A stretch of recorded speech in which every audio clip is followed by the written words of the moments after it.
and that helped a lot. And it's hard. All the things I'm about to tell you are hard to do. I'm not going to say like just do them, they're easy. It was hard for me to do these things, but it pays off.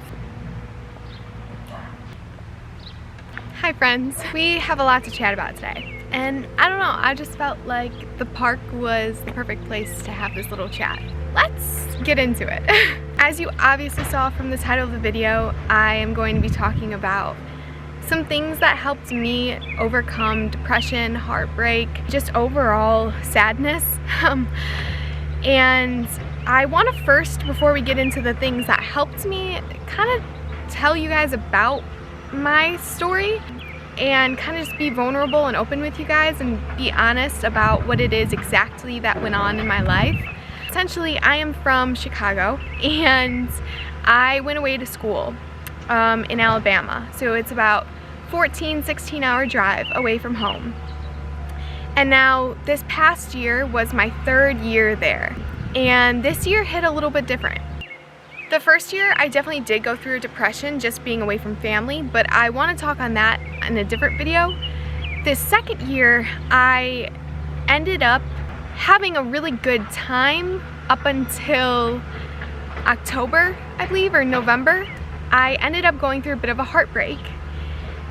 Not just a bit, quite a big heartbreak.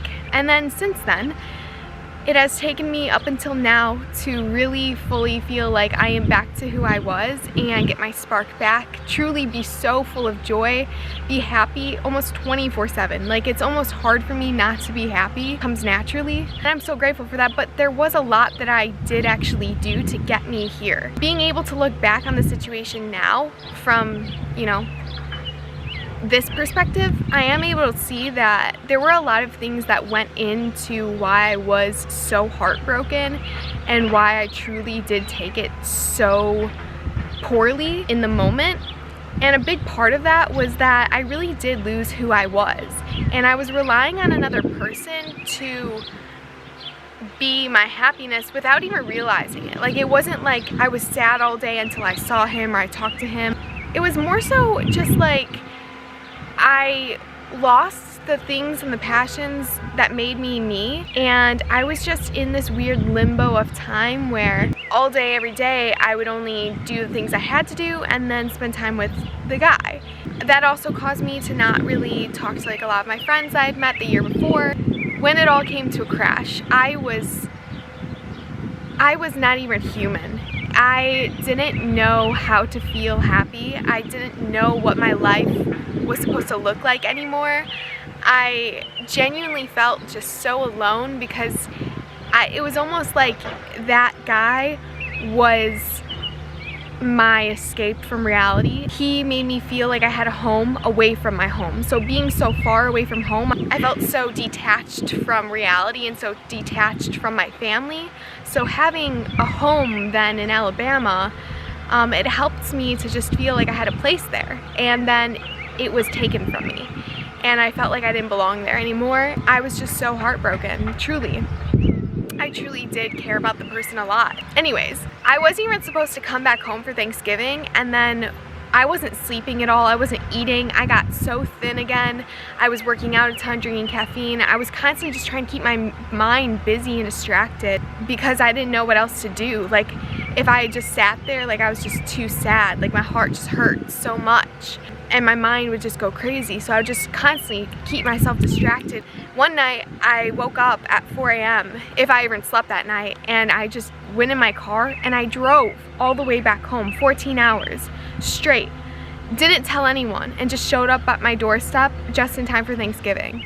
Just because I needed my family. I needed to be around people that loved me. I'll never forget that moment driving back there, feeling like literally a shell of a human being, feeling so sad and broken and like nobody was taking care of me, and then to be given that safety net and to be around people that loved me and cared about me and put food in front of me and made sure that I was okay. I'll never forget that feeling.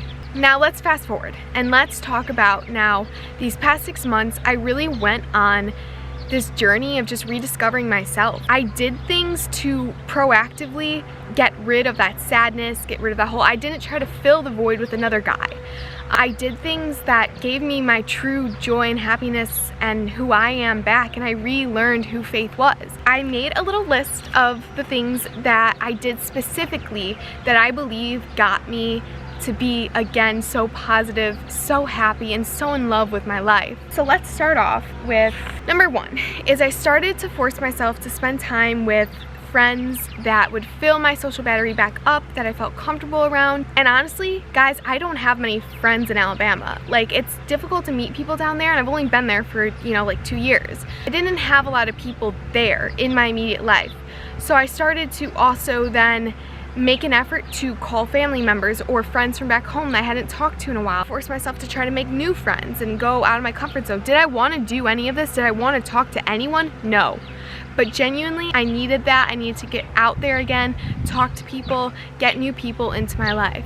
And that helped a lot. And it's hard. All the things I'm about to tell you are hard to do. I'm not going to say, like, just do them. They're easy. It was hard for me to do these things, but it pays off. Number two is I spent time in nature with no distractions. I didn't, you know, have my phone out. I wasn't texting anyone. I would force myself to go watch the sunset every single evening if the weather was good. I made this like a little ritual that I had, and I would just go there. I might take some pictures. I might talk to God, and I would just soak it in and just sit there. Sometimes I felt stupid doing it, especially in the beginning. Like, why am I just sitting here watching the sunset alone? No, it helped so much. Just being out in nature, getting out, having something to look forward to around that time also. Like, it's just when evening's coming, like just before dinner. I can't explain it. It fills your soul. I don't know how else to say it. Number three is that I went on walks outside. If I ever did cardio, I would do it at the gym, but then I stopped doing that and I would only walk outside. I would put my earphones in and listen to worship music or podcasts, and I would just go walk for as long as I could. Sometimes I would go try and walk with like my roommate or friends or something also, but I really did enjoy just walking alone and walking around campus, exploring some new parts that I hadn't before. 4 was that I spent more time in prayer and in the Bible. I feel like that one is kind of obvious, that, you know, just spending time with the Creator, the one that knows you the best and that made you who you are, it's gonna help you, obviously. Something that we tend to just forget about or just say, yeah, like he's there, he's up there, I know he's there, I know he's got my back. But when you actually spend the time to build that relationship with him, like, he reminds you who you are. He was the biggest part of my journey. 5, I put myself on a diet. Now when I say this, I mean this in terms of everything but food. I took a diet on social media, on music, and on shows.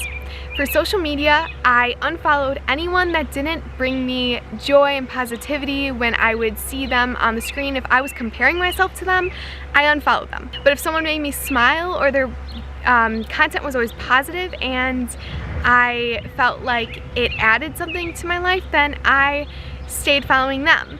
But overall, I deleted Snapchat. I genuinely just detached from social media for a very long time. I completely stopped. I had a fitness Instagram. I completely stopped running my fitness Instagram. I took a break. I was done. For music, I realized that me listening to sad music all the time was only making me sadder. Me listening to rap music was not making me happier. So I completely started changing my music genre, and I started to explore some new music like Taylor Swift. I never really got into her. I got into Taylor Swift, I got into Harry Styles, I got into some more upbeat music. I wasn't listening to happy music or exploring or doing things like that, then I was only listening to worship music. And then, if I had a decent amount of time, if I was driving or walking or cooking or whatever it was, and I wasn't listening to music, I started listening to podcasts 24/7. I freaking loved it. It helped my mind stay active and grow, and it helped me learn a lot and think a lot. Because one thing that I realized is that the more that you activate your brain, the more that your brain is going to give you.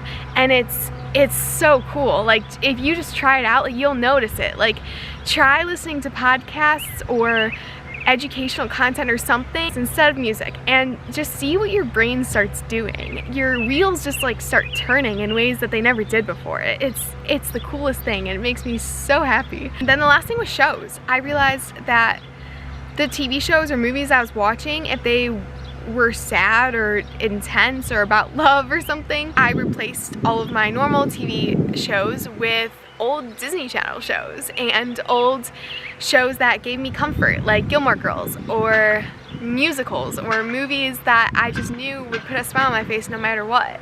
Number 6 is I set a sleeping routine, okay? I was not sleeping and this was very hard for me to do. I'm not gonna say that I, definitely stuck to the sleeping routine, but I tried. I started for like 3 weeks trying to wake up at 5 a.m. every day, and didn't that actually do anything for me? Not really. It forced me to have some structure in my life, which I needed. 7 was I made an effort to cook meals I was excited about, because like I said, I was not eating. Or even eating out wasn't making me excited because I didn't want crap in my body. So I started to think about meals that genuinely would challenge my cooking skills, and I would have to buy some ingredients that I wouldn't normally buy to get me excited about a meal. Number 8 is that I got back in touch with my childhood self. This was huge. I am telling you that this is probably one of the biggest things that helped me. But remembering who you were as a child, remembering your old passions, what sparked you, just that childlike mindset, it puts a joy in your heart that I can't even explain. So I started watching a lot of the shows I would watch when I was younger, and movies. So musicals, High School Musical, Pitch Perfect, Gilmore Girls. I started to listen to music that was from that era as well, so Disney Channel music, Hannah Montana songs. I got back in touch with some friends that knew me, 5 years ago. I started to reconnect with them, and they helped remind me who I was during that time. And then passions. I started to remember what I used to really enjoy doing, whether that was sketching or photography or swinging on the swings, rollerblading, being outside and enjoying it, looking at the stars, looking at the clouds, just laughing and just not caring what other people thought about you, because that's how you were as a child. Number 9, I forced myself to do things out of my comfort zone. This is a hard thing to do. I hated this, but I loved it because it's what made me grow the most. I connected with people that I wouldn't have before. I went out of my way to talk to people in a coffee shop that I didn't know. I went up to strangers. I went to new churches. I went to the beach alone. I just tried to get out there and do things. Just force yourself to do things. Even if you don't know what the point is or what it's gonna do, looking back on it, those are the things that are going to grow you and push you and evolve. You got to grow. And the last one is that I practice gratitude. So every day, whether it was in the morning or at sunset, I would either write them out or think about all the things I was grateful for that day instead of focusing on what I was sad about. And this helped me a lot, just appreciate the little things in life and just be grateful for the life that I was given. Doing that each day reminds you that no matter what your situation is, it could be worse. It really could. You are probably better off than most people, especially if you're watching this YouTube video. You have access to technology. A lot of people don't. So think about those things in your life that you are just taking for granted and appreciate them more. So it was honestly a very long journey, and I am very proud of myself for getting to the point that I am now, and I'm able to really put my heart and soul into my content and bring you guys joy and bring positivity to social media, because I do feel like that is lacking a lot. So if you ever wonder why I do make the videos I do or post what I do, it genuinely is just because I know for myself that I needed someone to always be positive in a world so negative. I hope that you guys do feel that same love and joy that I'm trying to bring to you. The joy that's inside me, I hope radiates through the screen, and I really do appreciate each and every one of you. I think you guys are all so amazing in your own self, and I think everyone should embrace how unique they are. There's only one of you on this earth, and the earth needs you. Don't try to fit in. Embrace your individualism. Embrace it. Alright, I love you guys. I'll see you in the next one.